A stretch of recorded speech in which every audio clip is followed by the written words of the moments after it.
অভিরূপ সামন্তের মুখোশ খুলে গেল। ফুলকি জেনে গেল অভিরূপ সামন্তই আসলে রুদ্ররূপ সান্যাল। কিন্তু এরপর কি ঘটতে চলেছে জানতে হলে ভিডিওটির শেষ পর্যন্ত দেখতে থাকুন। চলে এসেছি ফুলকি সিরিয়ালের এক্সক্লুসিভ আপডেট নিয়ে। ধারাবাহিকে দেখা যায় ফুলকি ঈশিতাকে ধরে ফেলে।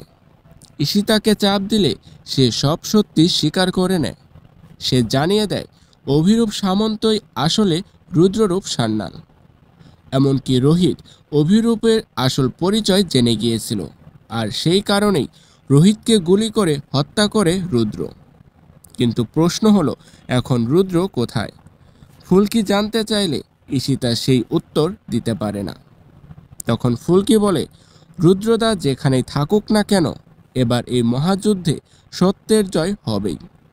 বন্ধুরা, আজকের আপডেট আপনাদের কেমন লাগলো? আপনার মতামত কমেন্টে জানাতে ভুলবেন না। আর ভিডিওটি ভালো লাগলে অবশ্যই লাইক, শেয়ার এবং সাবস্ক্রাইব করে পাশে থাকুন। ধন্যবাদ।